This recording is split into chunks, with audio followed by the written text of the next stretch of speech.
বিসমিল্লাহির রহমানির রহিম। সংগ্রামী সকল ফেসবুক ভাই বোন বন্ধু, বাংলাদেশের বাইরে এই ভিডিওটি যারা দেখবেন, আমার পক্ষ থেকে জানাই সংগ্রামী সালাম, আসসালামু আলাইকুম।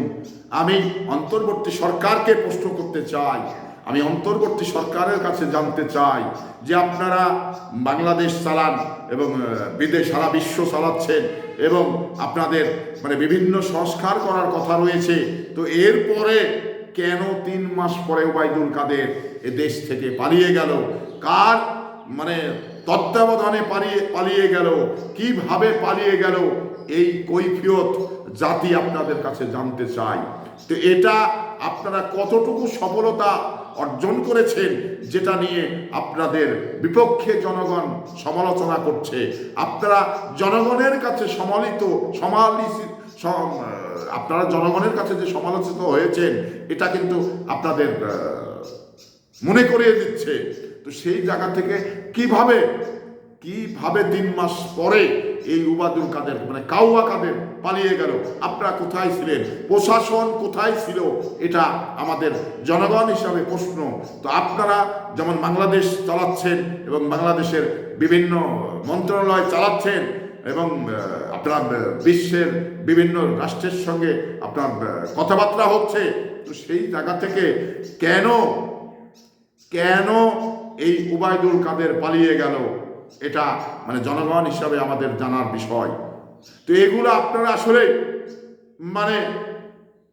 আপনাদের কাছে মনে হচ্ছে যে আপনারা এই তত্ত্বাবধায়ক সরকারের দায়িত্ব নেওয়ার পরে, অন্তর্বর্তী সরকারের দায়িত্ব নেওয়ার পরে আপনারা কে কি খোয়াব দেখছেন, এটা আমার কাছে এটাই মনে হচ্ছে। কারণ কেউ খোয়াব দেখছেন যে আমি একটি রাজনৈতিক দল খুলতে চাই, কেউ খোয়াব দেখছেন যে আমি এখান থেকে পরবর্তী সময় রাজনীতি করে টিকিট নিতে চাই, এই ইত্যাদি খোয়াব আপনারা দেখছেন। এটা কিন্তু জনগণের কাছে পরিলক্ষিত হয়ে গেছে। তো জনগণের কাছে যখন পরিলক্ষিত হয়ে গেছে, তাহলে জনগণ আপনাদের নিয়ে তো বিতর্ক করবেই। কারণ আপনারা যদি ঠিক সংস্কার করতে ব্যর্থ হন, তাহলে জনগণ কিন্তু আপনাদের সংস্কার করবে, সমালোচনা করবে।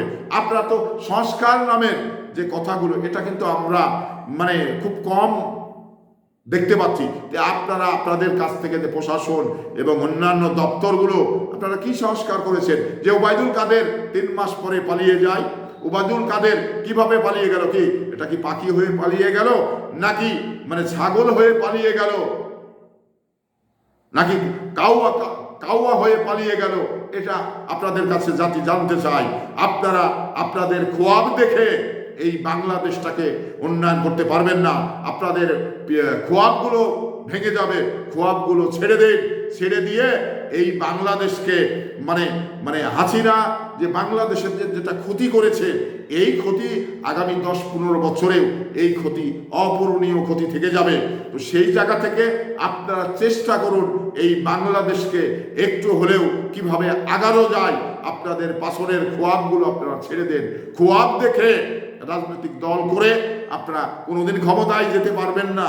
কারণ রাজনীতি করতে হলে আপনাদের জনবলের দরকার রয়েছে, রাজনীতি করতে হলে মেধার দরকার রয়েছে। আপনি ক্ষমতায় অন্তর্বর্তী সরকারের সদস্য হয়েছেন বলেই আপনি রাজনীতি করবেন, আর বাংলাদেশের সকল মানুষগুলো আপনাদের দিকে ঝাঁপিয়ে পড়বে, এটা কখনো হবে না। এ ভাবনা আপনারা ছেড়ে দিন। এই রাষ্ট্রের সংস্কার করে একটি জাতীয় নির্বাচনের মধ্য দিয়ে একটি সরকার উপহার দিতে হবে। তো ধন্যবাদ, আপনারা ভালো থাকবেন।